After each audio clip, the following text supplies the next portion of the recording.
as I am engulfed by all these bees, the one thing that crosses my mind, I'm like, wow, I really can't believe, like, this is it. This is how I'm gonna go. Hello my cool cats. I honestly never thought I would be sharing this horror story with you guys. Today I wanted to share the story about the time I got attacked by hundreds of bees and got stung 52 times while I was pregnant with my twins. Currently I'm 33 weeks pregnant, as you could probably tell. So obviously everything turned out fine, but it was probably one of the most scariest things I have gone through by far so far. If you guys enjoy this video, make sure to give it a big like, and you can also click that bell so that you get notified whenever I post a video, which is usually on Wednesdays and Fridays. So let's get on with this amazing story. As you guys may know, this past summer I graduated with my Bachelor's of Science in Biological Science, which is awesome. I'm very proud of myself for doing that. I value education. So I got that degree in the hopes of applying to either medical school or veterinary school afterwards. And when applying to programs like that, having research hours looks amazing on the application. So my research at the time was on ecological science. If you've watched my day in the life of a pre-med video, which I totally recommend watching because my face looks completely different. Like, I'm so big now, like my nose is huge because of the pregnancy. It's like crazy seeing that transformation, but nonetheless, if you watch that video, you know that that's what my research is on. So my last semester, I get the opportunity to go do some field work in my field of research. Obviously, I am extremely excited. Obviously, I did not know that I was pregnant. At the time, it was very early on. I want to say that because it wasn't that early on. It was several weeks in, but I just didn't know I was pregnant. So when I was told this, I was like, heck yeah, let's go out in the Everglades, roll around the peatlands, collect data. Sounds like a blast to me. And I know I sound kind of sarcastic, but it's literally like, it sounds like a blast to me.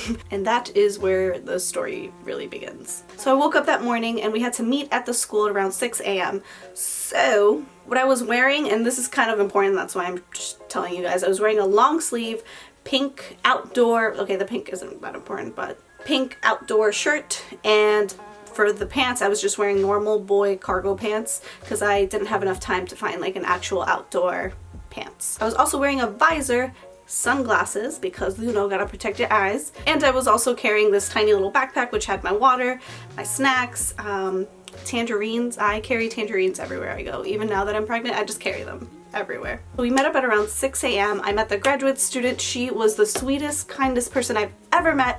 I love meeting people that are passionate about the things they're doing, and I think I strive to be that one day. So we made our way to the site. We drove about an hour on the highway. Once we got out of the highway, we got on this tiny little Everglades road. Like around 20 minutes we were on that road. We just kept going straight. And we got to the site where the airboat was. The airboat was how we were going to get to the site. We unloaded all of our materials from the car to the airboat. We had these we had pipes. We had pipes because we might have to fix something on the site. So we had those. Those come back later in the story.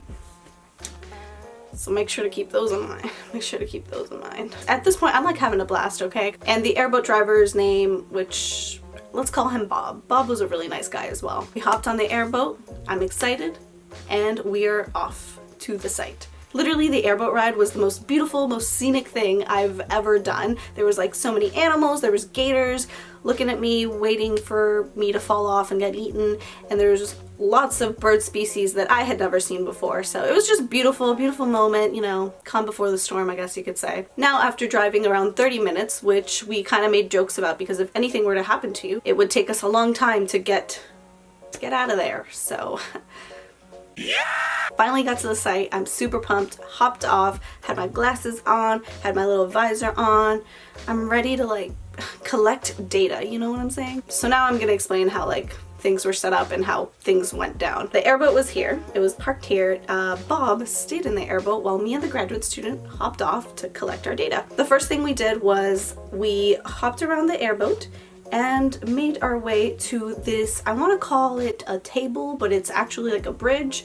If you're familiar with the Everglades, the water can either rise or fall depending on the time of year and how much it has rained. So I believe that bridge is intended to, if the water level rises, you can actually still walk on it because it's pretty hot. It's pretty high up. So we used it to leave our stuff there. I took my tiny backpack off, took a sip of water, you know, put my things in there, and we made our way to the first site. So the airboat's here, the bridge is here, and then the first site is like in this proximity. Everything went great. We walked over there, we collected our data. It probably took us around 30 minutes tops, like 30 to 40 minutes. I'm having a blast. The heat is engulfing us, but for some reason I'm not sweating. I think it's excitement. That's why I wasn't sweating. So once we collected our data from there, we walked back to the bridge table, and this is where things get exciting. We get a sip of water. I contemplate eating a tangerine, but it was like, do you know what? Let's wait a little bit longer. So the graduate student tells me that we're gonna hop on the bridge and head onward. So I hop on the bridge. She hands me the PVC tube, so I'm holding my little tubes, which, you know, holding them real nice. She then hops on as well. She has a big bucket carrying like a bunch of things. And she walks in front of me.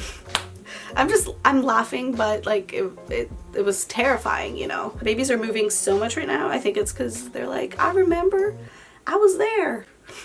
Yeah, you were. So the graduate student walks in front of me and I'm walking behind her, you know, just holding my little PVC tubes. And all of a sudden I feel a single, boop, a little sting. And I've never been stung by a bee before. So I was like, hey, I think I just got stung. And immediately, I'm not even joking, immediately after I said that, bah, bah, bah, bah, and I'm making sound effects like bah, bah, bah, but like that's exactly what it felt like. It felt like you kind of like a shock of electricity 4 more times, like directly on my leg, on my thigh. And at this point, the graduate student slowly turns around and all she can see is me being engulfed by hundreds of bees. I don't think I can ever forget the look on her face because it was just pure fear. The one thing out of the whole experience that I will never forget is the literal sound that I was hearing, and that was really the worst part. Like, it didn't matter that I was getting stung like continuously. It was just the noise was so loud and I was so scared, and all I remember doing is covering my ear, like literally going like this, like slowly, and covering my eyes. I was thankfully wearing the sunglasses. I went like this and tried to protect myself. So the graduate student turned around and she was like, don't swat at them. That's what she kept saying. She was like, don't swat at them, don't swat at them. And she literally, sweetest person ever, tried to shield me and protect me from these bees. But they had already picked their target. They were like, do you know what? We're gonna get that little one. We're gonna get her out of the way and then we'll get all the other people over there. At this point, she's getting attacked. I'm getting stung all over, like my scalp. I hear the noise, just like it's overwhelming. I don't think I'm having a panic attack. I am just very, like, I want to say calm, but I was like scared, obviously. I had never been stung by a bee. And as I am engulfed by all these bees, the one thing that crosses my mind, I'm like, wow, I really can't believe, like, this is it. This is how I'm gonna go. I had literally just watched the movie My Girl as well, so I was like, of course. The graduate student goes and says, hey Bob, we're getting attacked. Like, hey, you wanna come join us and get attacked too? He comes running. As he's running, he's putting on kind of, I want to call it like Everglade overalls, because that's kind of what they looked like. He was trying to like get protected before going to the bees, and I can't even, this is not even an exaggeration. It was literally like a movie. I'm like this, I turn around, I see Bob running this way, and all of a sudden a like circle of bees, because these aren't normal bees, these are out to kill us bees, literally fly out and get him, like chase him. And he's like obviously like spotting at them and things like that. And at this point I was like, all right, I'm gonna not get continuously stung anymore. I'm out of here. So I hop towards the airboat. I hop off the bridge table thing, and like I mentioned, this is like peatland, so it's like moist dirt. As I hop down, both my shoes get stuck, so I just like kick my shoes, I lose my shoes, I lose my sunglasses, I lose my visor, I left my backpack there which had my phone and everything that I ever loved, like my tangerines. I make my way to the airboat, the graduate student follows me, Bob follows me, we're all on the airboat. Bob drives away from the site. We drive probably 3 minutes. The bees are literally still chasing the airboat because these aren't normal bees, these are like out to kill you bees. And then once we stop Bob was the one that got stung the least, so he really was like the one helping. There was literal bees stuck in my hair because I had a ponytail, so you still hear the noise, and like I mentioned, that's the scariest part out of this whole situation, just the noise. And you still get stung, so like periodically you would like continue to get stung, like they're still in your hair, they're still alive, and then they're like, hey, let's get ya. Bob was really helpful at this point. He gave us water. He was really just being very nice. And obviously they were concerned about me because I'm the undergraduate student, like they're graduate student, or she's a graduate student. So since we literally had absolutely everything, we left everything over there because those bees were very mighty. So since I got stung the most and I'm the undergraduate student, they decided to leave me at the site where we picked up the airboat. So they leave me there in the truck with the AC. The graduate student gives me her phone so I can call my dear husband and tell him about the super fun thing that just occurred. I call him and I kid you not, I'm like the funniest human being alive. What can I say? I'm like, hey babe, what's up? How's work? How's everything?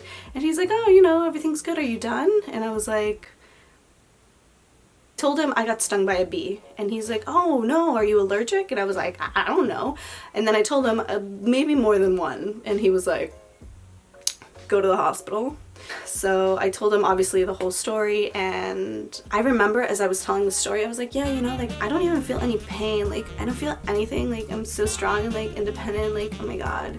And it wasn't like, obviously we went to the hospital once everything was done. I actually did end up getting my shoes back. I got my everything back, thankfully. They said that the bees were still even after giving them time to relax, they were still like attacking and trying to murder every single one of them. Once I got home, which was a long ride, I went to the hospital. So even after the hospital, like the worst part of this whole experience is the day after. The pain you feel, the pain you feel the day after is so intense that you literally, like, you can't move. So in the end, I ended up getting stung 52 times. I got stung, I believe, 30-ish times on my legs. My legs got the worst of it, and it was because of the cargo pants. I barely got stung on my upper body, and I think it was because of the outdoor shirt. The bees just couldn't get to it, you know? I also got stung, I think, 11 or 12 times on my scalp, and my lymph node was like super inflamed, like both my lymph nodes, my body was under attack. Scalp was definitely the most painful, and then the remainder was like on my neck and on my booty, because my booty, you know, the bees were like, let's go check that place out. And that is the story of how I got attacked by bees while I was pregnant with twins. Thankfully I wasn't that pregnant, because that, like, imagine falling, and it could have been a lot worse, really. I'm very thankful. I have a new respect for bees, for sure. They are my friends. Please don't attack me again, guys. Thank you guys so much for watching. You guys are always so amazing. This story time was very fun. I probably have like one other. I was in a hit and run once. That was fun. And my sister's car exploded. That's her story though. She can tell it. It like caught on fire and exploded. But for another time. Thank you guys so much for watching. Let me show you my belly. Belly. This is a, oh shoot, my leg cramped. Oh my gosh.